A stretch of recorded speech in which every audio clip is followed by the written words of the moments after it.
Yo, what's good with it? It's the homie Mac, music, art, culture, knowledge, reporting live from the Dogon, as always, with the homie Dr. L. Let me say it again. Doctor. Let me look at the camera. Right. Doctor. This man has a PhD. Dr. L. David Stewart. I just got to put that out there. That's appreciate you, very monumental. Appreciate it. Okay, so tell us about yourself. Where are you from?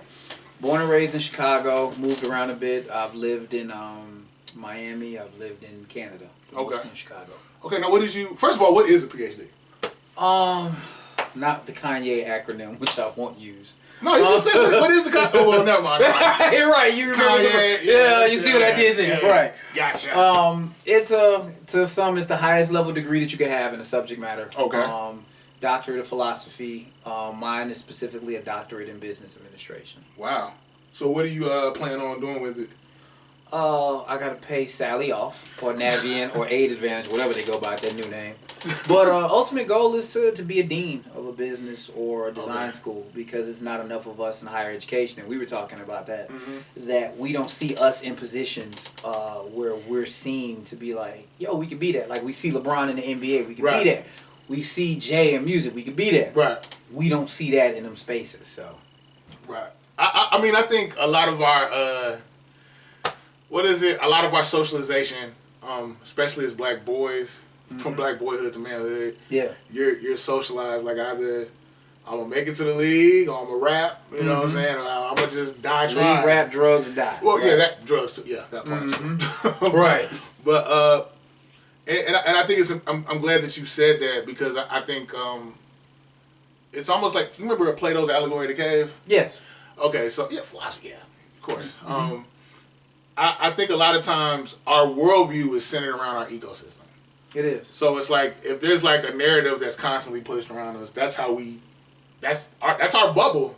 Right. You know what I'm saying? You know, it goes into like Freudian survival of the fittest, product of your environment. You know, no kid wakes up and go, hey, I want to be a drug dealer. It's just that this is what we're around, right? You know, kids are impressionable, but they become the environment that they're immersed in. Now, let me play devil's advocate. That's an excuse. You can... Yeah, I would get a phone call. That's an excuse. You have the same 24 hours as the little Timmy and Johnny in Middle America. Nobody told you have to become a gangster disciple or whatever. Like, you chose that. Well, then I would say let's look at the neighborhood that breeds a gangster disciple, any of the gang member, that they lack economic capital, they lack method and means to get a regular job to survive and sustain themselves. Okay. So, briefly, without belaboring the point, let's take an environment like Cabrini Green used to be in Chicago. Right. Cabrini Green was on the outskirts of downtown Chicago, but there was no economic engine for those people to work.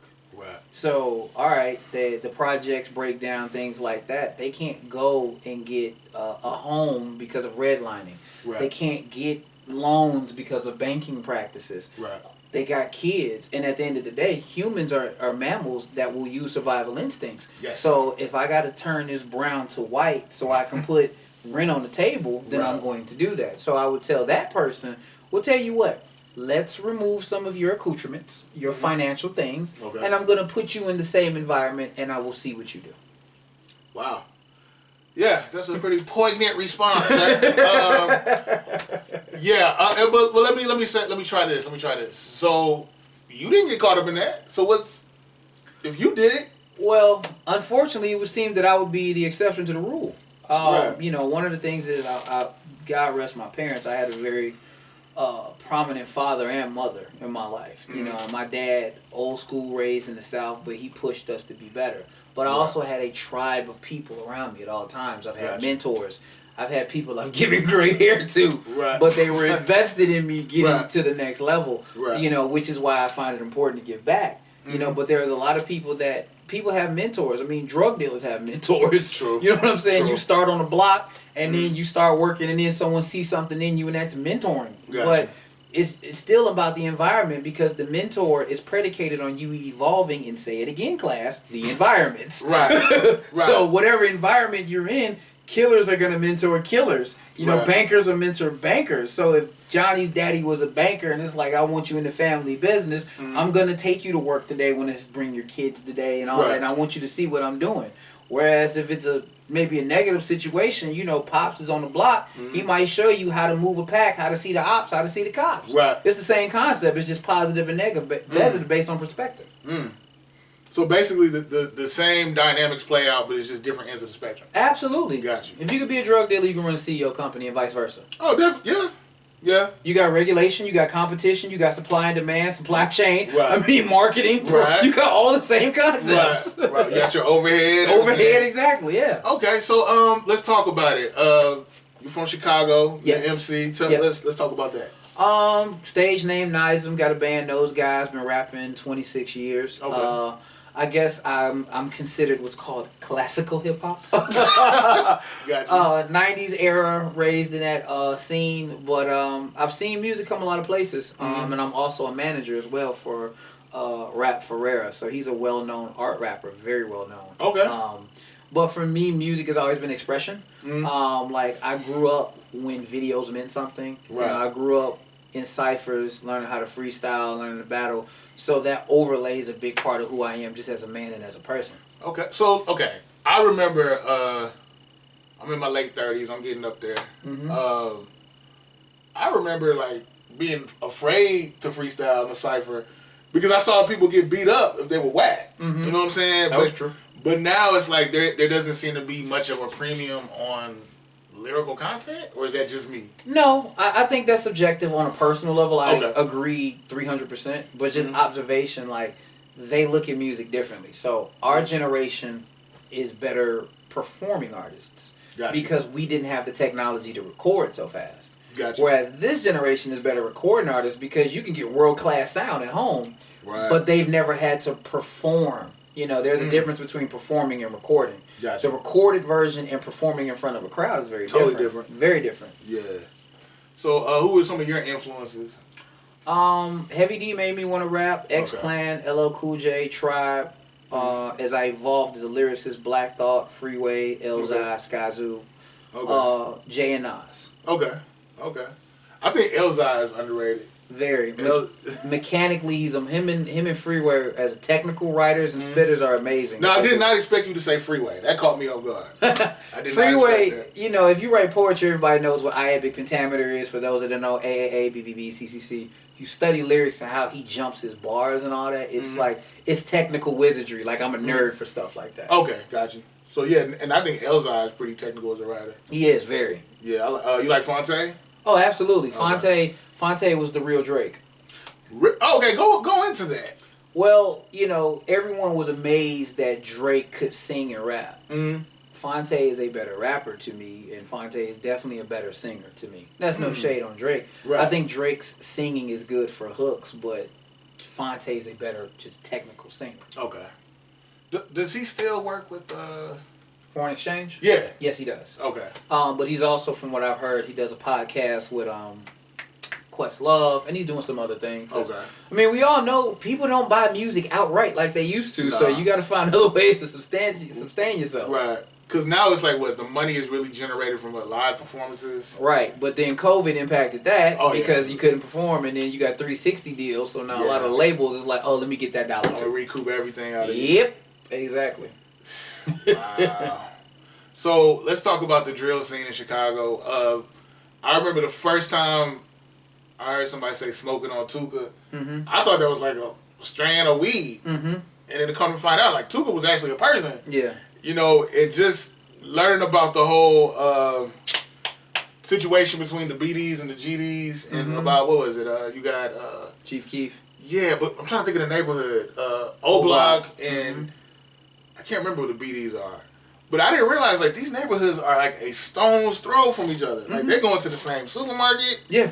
Same school. Yeah. Like, that's intense. Yeah, so a little bit, like, drill is not my cup of tea. But it is, what I will say is, it is probably the most revolutionary subgenre of rap in the last 10 years, hands down. Okay. Because without Chief Keef, you don't have New York drill. True. And, you know, and then you got UK drill. But they got UK drill? Yes. is man heavy, hectic.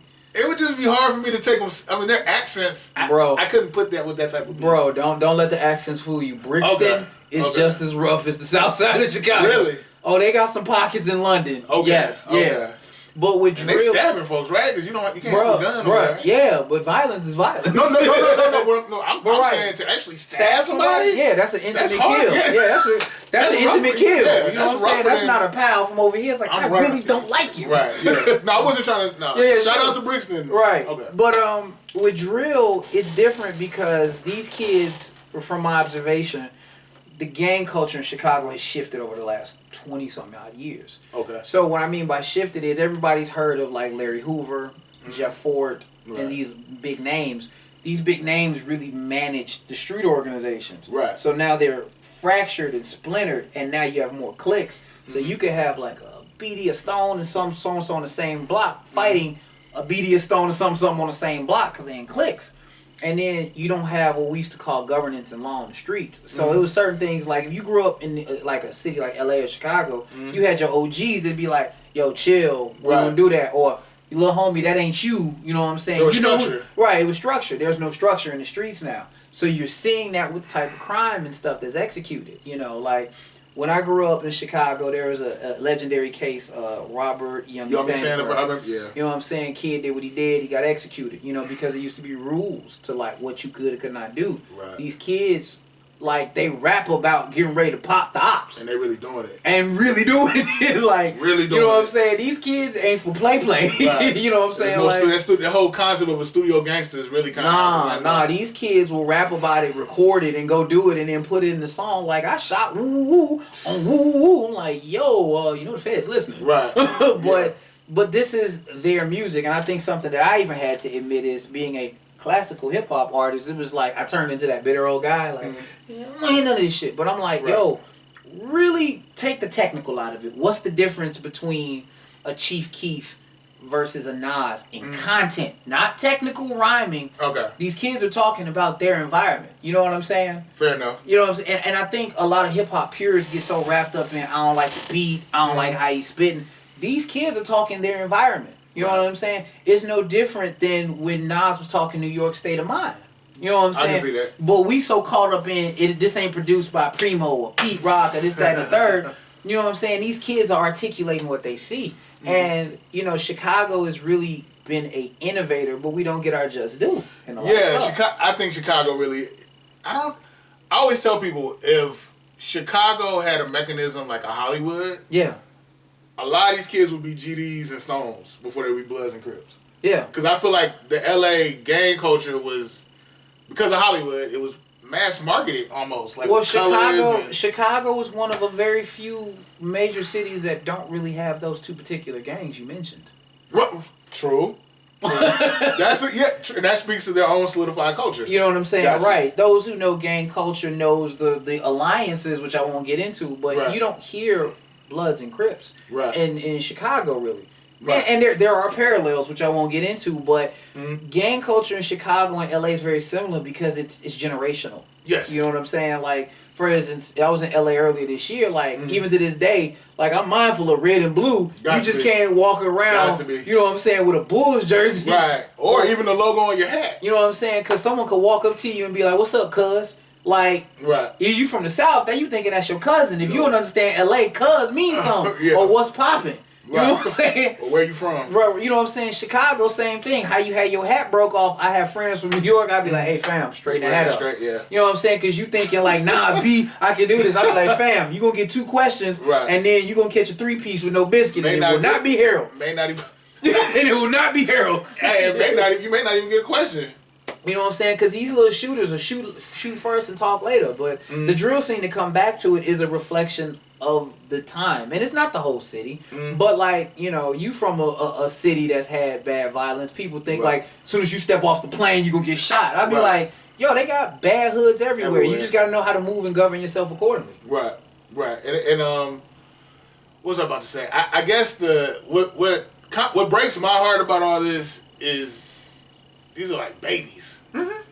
Like, when I found out the issue, what was it? Who's the dude from Chicago? He got murdered last year. Vaughn? Yeah, King Von. R.I.P. King Von. I found out that he had like a back and forth with some girl. Mm-hmm. I don't know her name, but they ended up, she got killed. I'm sitting there thinking like, y'all are kids. Yeah. But, I mean, like is it 15, really... 16? The thing that no one likes talking about is killing seems worse in Chicago because of social media. Gotcha. Period. Because anyone who's listening to this who knows the 90s in Chicago, we was in the 4 digits in the mid-90s. You know what I'm saying? 95, 96, 97, this is researchable. We was in like 1,000, 1,100, 1,200 murder, homicides. We're averaging, and it's still bad, don't get me wrong, like 500 or 600. But we didn't, social media, I don't know other cities do this, but every time you look, they'll be like, 40 people shot in Chicago, 8 people killed. I never hear that with other cities. Right. You know what I'm saying? Gun violence is prevalent everywhere. You know what I'm saying? But, I personally think, this is my view here, it got real prevalent after a certain former president, between Barack and after Barack and before Biden came to Chicago, and let's just say Chicago escorted him out.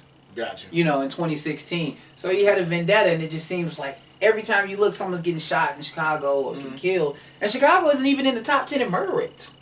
But isn't that kind of contingent upon the population size? It is, but most people don't do the research. Gotcha. You know what I'm saying? People hear Chicago and think, fam, I'm gonna get off the plane at O'Hare and get shot by a TSA agent. I'd be like, yo, it's rough, but it's, you got your good and bad parts. But I guess the being a science nerd student, nursing student, I'm starting to really understand how, biologically speaking, how things kind of interplay. And even like on a microbial level, like everything is about survival. Yes, absolutely. We are competing for resources. We are competing for space. And if you don't have that means, I think that there's something called the state of nature, which is pretty much, at